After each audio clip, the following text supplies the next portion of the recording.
¿Sabías que hay un animal que puede sobrevivir en el vacío del espacio? Pero antes sígueme y tendrás un año de buena suerte.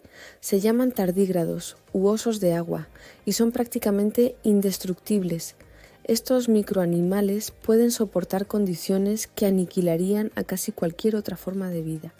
Imagina ser expuesto a la radiación cósmica, al frío extremo del espacio y a la falta total de oxígeno, y aún así seguir con vida.